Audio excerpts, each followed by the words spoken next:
to change those things first. So you're going over the old goals, you see you didn't hit your mark. This is where you re-strategize, this is where you replan. And when you set your new goals and you adjust your goals, I suggest that you use SMART criteria. SMART is an acronym that stands for specific, measurable, achievable, relevant, and time-bound. So number one, your goal needs to be specific. Don't make it general, make it specific. The more specific you get, the easier you to conceptualize how to actually get there, and the easier it will be for you to actually have the motivation to do what you need to do, because the goal is clear. Then the directions can be clear. Number two, measurable. You want to make sure that whatever the goal is, you can measure it. How do you do this? Saying you want to work out 4 times a week, that's measurable. Did you work out 4 times this week? You can literally log in your notes every time that you worked out. You can literally get a habit tracker and log every time that you work out. You can literally get the Gamify Your Life guide where we have a habit tracker where you can track all your habits and log every time that you work out. Your goals need to be measurable so that you know your progress, so that you know how close you are to the goal, how far away you are from the goal. You need to know your progress. This will keep you motivated, and this will keep you inspired to keep going. Number 3, achievable. You want to challenge yourself, but you don't want to overextend yourself. I hate using the word realistic because I am an optimistic person. I feel like being realistic can hinder you more than it can help you sometimes. So what I will say is make goals that are achievable. Something that is not overextending yourself. If you know that you only have 5 months left in the year, then why would you be making a goal that is like absolutely insane? Let's say you wanted to get your savings account up. Let's say your savings account is at, I don't know, 6,000 and you want 30,000, but you work a job where you make $40,000 a year. Why would you set your goal to have $30,000 in your savings account by the end of the year when your only source of income is a $40,000 a year job, or whatever the number I said was? 4th thing, relevant.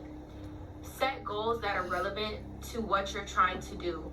Set goals that are relevant and that have to do with the person that you are trying to become. Set goals that are relevant with what you have going on in life right now.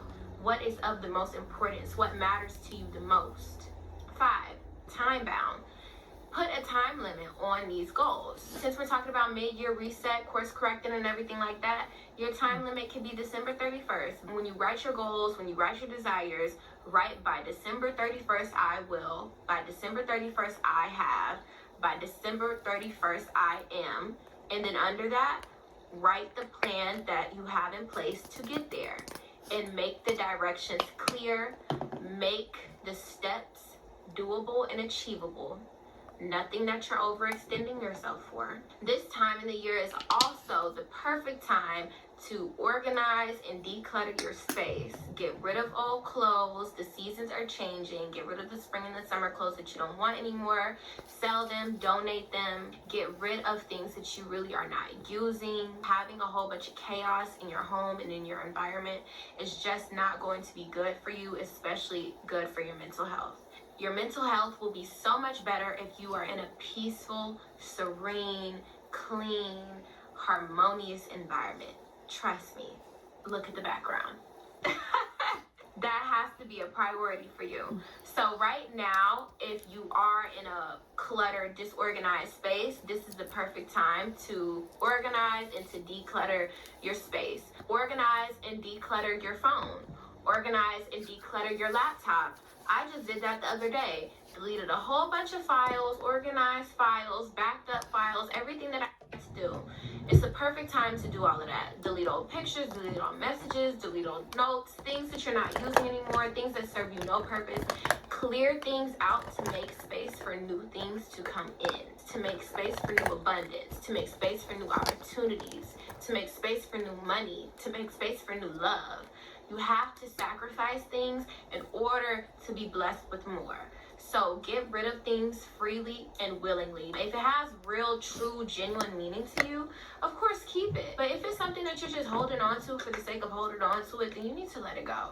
And now's the perfect time to do that. Not just with physical things, mentally. If you holding on to relationships that no longer serve you, if you're holding on to friendships that no longer serve you, if you're holding on to thought patterns and beliefs about yourself that no longer serve you, let it all go, because it's holding you back from being the person that you desire to be. So let it go. You should have the mindset that everything in your life has purpose, a meaningful purpose, and that everything in your life has use. That goes for the physical items that you own. That goes for the way that you think. That goes for the relationships in your life. Everything in your life, everyone in your life has to have positive purpose. Now, like I said earlier, we're transitioning seasons. Literally, we're going from summer to fall. But also, with that, we're transitioning seasons internally. Energy shifts when the seasons change. I know I'm not the only one that feels it. I always feel the energy shifts so much because I'm very sensitive to energies. But I absolutely adore the energy of fall and of winter. I absolutely do. It's something about it to me that just feels so secure.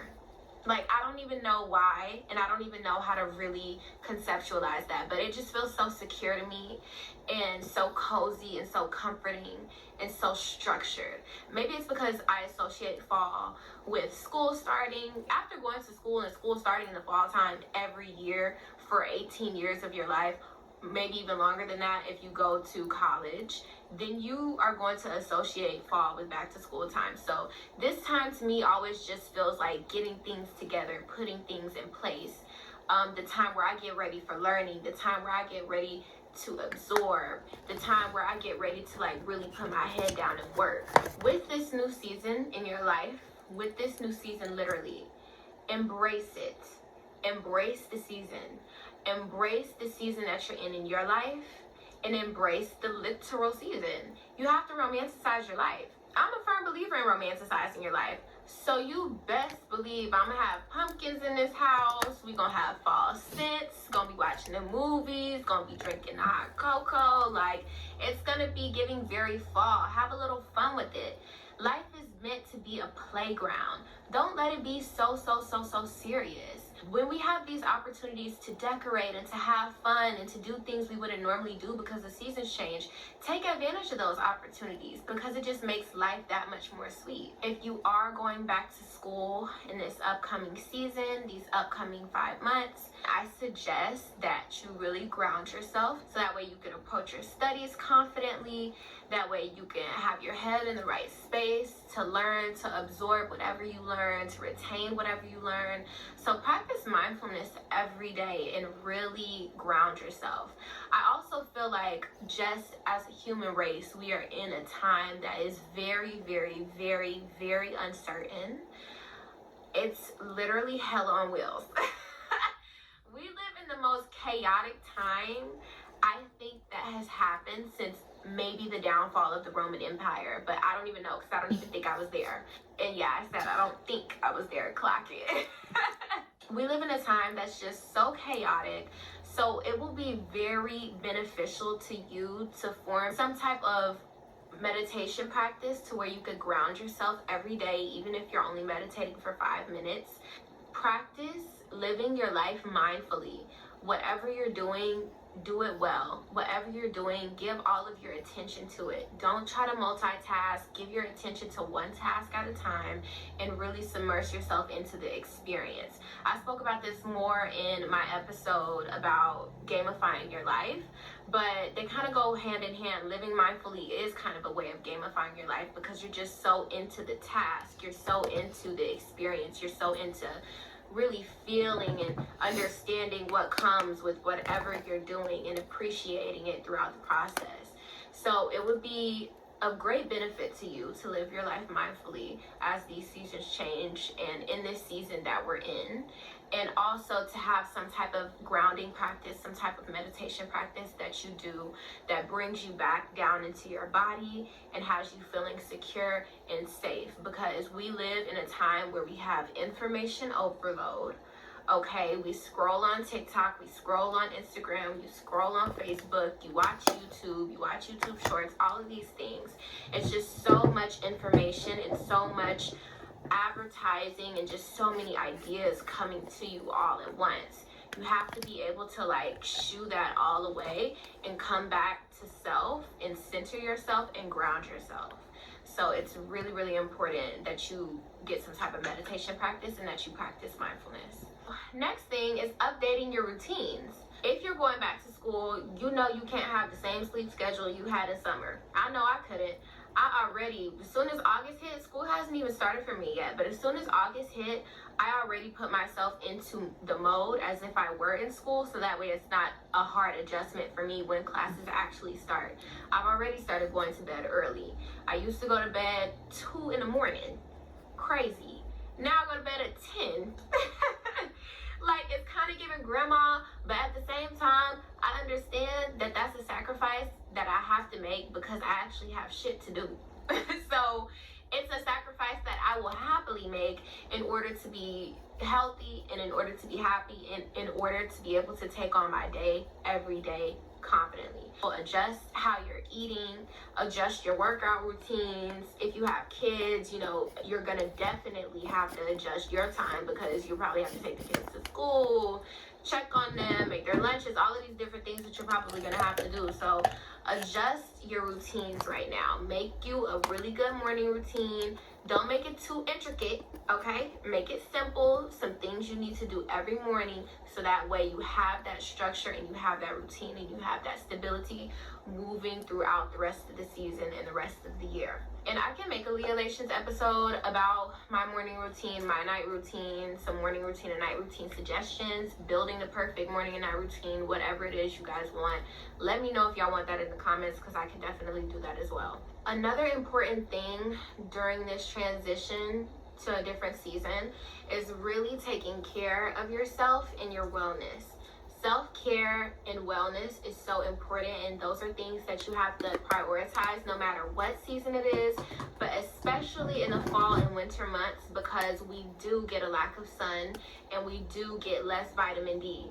So make sure you're supplementing with vitamin D. Still try to spend some time outside, still try to get a little walk in, sit outside, listen to the birds chirp. It could be that simple. Just spend some time in nature, spend some time outdoors. Another thing when it comes to self-care is skincare.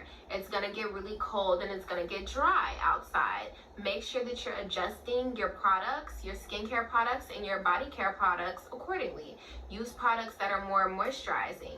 Use occlusives in your skincare. Occlusives are like Vaseline and Aquifer to really seal in the moisture in your skin and keep you hydrated, or really just keep your skin moisturized and soft and supple. Use body butters instead of lotions. Use body butters in combination with oil. There are so many different things that you could do to make sure that you're keeping your skin together, keeping your body care together, but you need to adjust things like that as well. Adapt your wardrobe, obviously.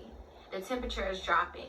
You have to dress in warmer clothes. You have to get you some coats. You have to get you some jackets, some pants, leggings, warm clothes, boots. It's time to adjust the wardrobe. And to me, as a woman, as a girl, that is something I look forward to because that just gives me an excuse to shop. And switch up your style. Have fun with it. Try some different things. Like, you don't have to just do what's trendy. Step out of your comfort zone. The fall and the winter time, when it comes to fashion, it's all about layering. Layer your clothes, layer your accessories. It's time to really, really have fun with it. I feel like it's easy to be fashionable, and I don't even consider myself like a super fashionable person, so don't come for me. But I feel like it's easy to be fashionable in the spring and the summertime because you really could just throw on a dress and some cute accessories and call it a good day. But when you have to layer up, you got to make sure that the fabrics are complementing each other. You got to make sure that the colors are complementing each other. You got to make sure that it's some dimension there. You know what I'm saying? Like, give it a little pizzazz, layer some jewelry, layer some accessories, a nice bag. Like, this is the time where you really get to show out a little bit. Another thing, adjusting your diet. I feel like especially in America. I don't know where you are watching this, but in America, I feel like we're so used to having everything at our fingertips 24/7, when really nature doesn't have it set up that way. We're not supposed to be eating mangoes when they're not in season. We're not supposed to be eating squash when it's not in season. But we do because of the technology that we have. But I feel like it would be more beneficial to us to move and work in alignment with nature and eat the foods that are in season, cook with the foods that are in season, buy the foods, the fruits and the vegetables that are in season, make warmer meals, make heartier meals. That is pretty much all of my tips and my advice for changing and transitioning seasons mentally and physically. When it comes to transitioning into a new season in life, when you're moving from one chapter of your life to the next chapter of your life, one thing that I will say is you shouldn't keep looking back. If that season is over, if that time period is over, don't look back. Look forward and walk forward confidently, even if you're not sure where your next step is going to take you. You have to have faith and you have to trust the process. Whatever happened, whatever season you were in, it's gone. Take what you've learned and use that to help further you along this new season in your life. It's of no use to you to keep ruminating and harboring on the past, to wishing that you were that person that you were before, to wishing that you had the relationship you had before, to wishing you had the things that you had before. The best thing that you can do for yourself is accept yourself as you are now, give compassion to yourself, and confidently move forward into this new season of your life. I encourage you to reflect, to reset, and to embrace this new season, metaphorically and literally. Take some time to really think back and see what you did last season, how last season went for you, what things you may want to adjust about yourself, about the way you move, about the things in your life, about your habits, your routines, all of the things. Reflect on all of those things and adjust accordingly.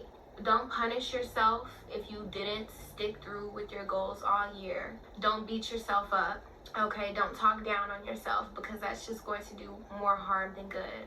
All you can really do is look it in the face, accept it, and re-strategize, replan, and move forward. So do that.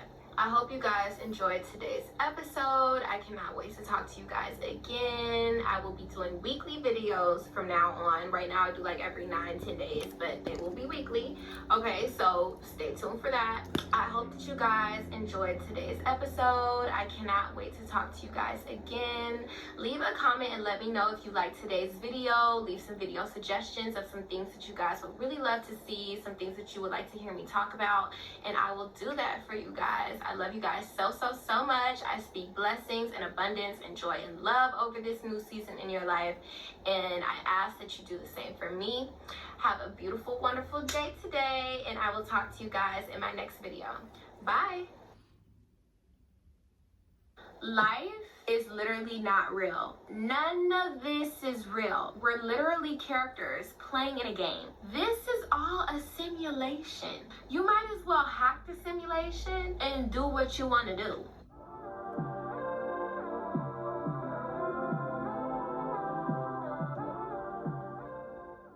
Hi you guys, and welcome back to my channel. So today we're going to be discussing how to gamify your life and how to use seduction to get what you want out of life. Now when I say seduction, I'm pretty sure that you think I'm going to talk about something all hot and bothered, but no. When I speak of seduction, I speak of it in the sense of attracting or charming something or someone to get what you want.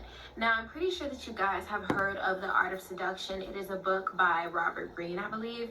You could go read that book, and I'm not really going to touch on all of those things. I know that in the book he discusses like all of these different archetypes and different types of seduction seduction. What I'm more so going to talk about is being energetically attractive to bring your desires to you. When you're closed off to your desires, you're thinking negative thoughts about having them, about what it's going to take to get them. You're holding yourself back or not in energetic alignment with the things that you want to have, making yourself appealing physically, making yourself appealing mentally, spiritually, energetically, all of the above, okay? Now, to be seductive in the way of getting your desires, you have to first clear your mind. Clear your mind of all negative thoughts, all thoughts that are holding you back from getting what you want, all thoughts that are thinking it's going to be too hard to get what you want, all thoughts that are thinking, oh, I'm not worthy, all thoughts that are thinking, oh, I don't have the power, or I don't have the capability. Clear those thoughts. Get them the hell out of here. If your mind is thinking positive thoughts, then you're more likely to attract what you want. If you have a positive mindset and you have an optimistic personality, more good things will come to you because you're already thinking about good things coming to you. You're already thinking about getting the best outcome of whatever it is that you're involved in. So it's 10 times more likely to manifest that way. Now, physically, and this is what everybody focuses on. Yes, you have to be physically appealing. And I don't mean in the sense of adhering to societal beauty standards. I mean just being the best version of yourself, looking cleaned up, having good hygiene, having nice fitting clothes on, having no crust in your eyes, having clean fingernails, having done fingernails, not being ashy. Like, pretty girls get the best things out of life. And pretty is not just about the physical, it's also about your energy. But at the end of the day, the outside has to check out before somebody wants to come up to you and see what the inside is about. Spiritually, you have to be attractive. Whatever higher power you believe in, whatever religion or spirituality you subscribe to, make sure that you are on your P's and Q's with it, whatever it may be. I'm not really gonna go into detail because it's very specific to each person, but just make sure that you're on your P's and Q's spiritually, that you're not engaging in any activities that are putting a damper on your soul. Spiritually, you have to be in sound mind. How do you do this? No matter what religion you practice, no matter what form of spirituality you subscribe to, practice meditation, live your life mindfully, quiet your mind so that you can talk to your inner source, so that you could communicate with your inner source, so that you could be at one and at peace internally. Now, when it comes to energetically in your aura, girl, you have to keep that aura clean and clear and sealed up.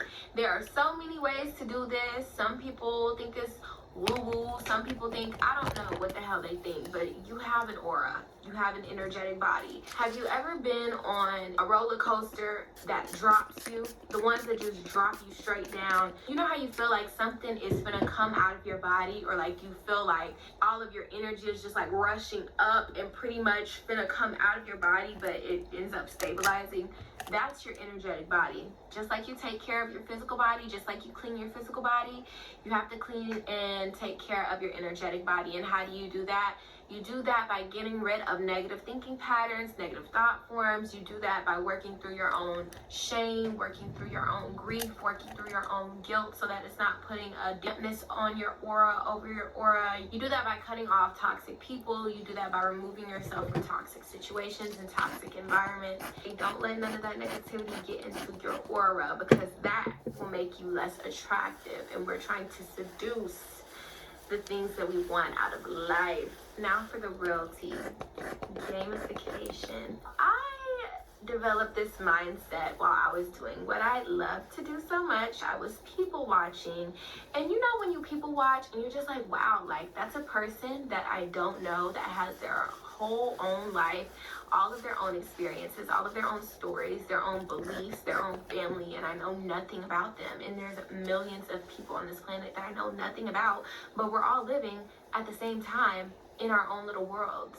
Yeah, I had one of those moments when I was people watching, and I realized that, and I just realized, life is really all based off of perception. It's all based off of what you believe. And I feel like life would just be easier if I believed that it was a game. If I looked at life like a game, then it would just really take the weight off, because games can be mastered through repetitive practice.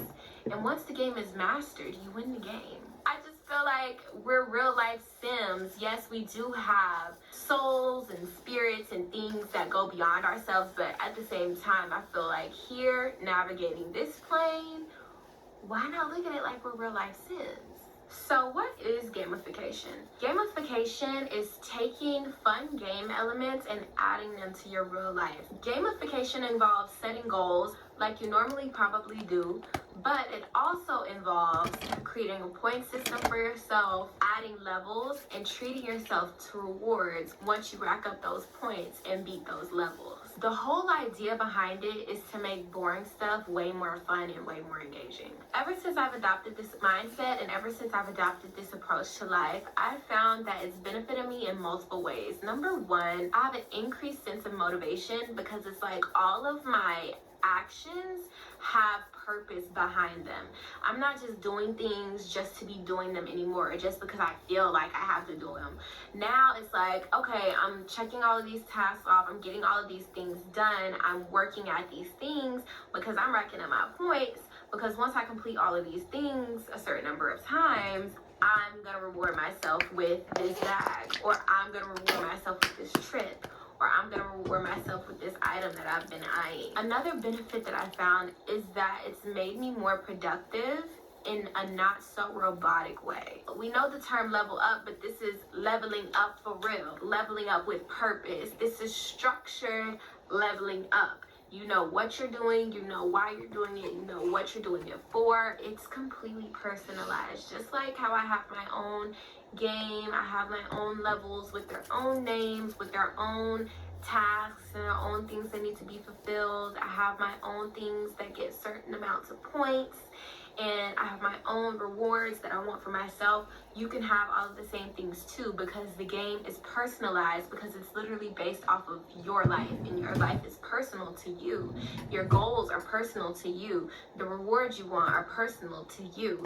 It's super personalized, and I really, really love that about this approach. You have to set goals in your game. And the thing that I really appreciate about gamifying is that it makes those big goals seem less daunting and less hard to accomplish, because you're breaking big goals down into smaller, more achievable goals that ultimately lead you to achieving that big goal. So for an example, your goal could be to level up your look. That's your main goal. Let's say you break it down into 3 smaller, more achievable goals and tasks that you could do to lead you to reaching that. So, goal is level up my look. 1, you can establish a daily skincare routine. That's one thing that you have to check off. 2, you can spend at least 20 minutes every day practicing your everyday signature makeup look. Another thing to check off. 3, you can purchase a new piece for your capsule wardrobe. Another thing to check off. Once you complete all of those tasks, you've hit your goal, and now you can exceed to the next level, where you have another goal with the subtask that you have to complete to reach that level, and then you cross that level off, and then you move up, and you move up, and you move up. You get what I'm saying? And every time that you achieve those goals, those little sub goals, those little tasks, you can get a certain amount of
level, what should I do after that? What should my daily tasks look like? Like, what should I reward myself with if I get this many points? What should my point system be? All of these things I can help you with on our call.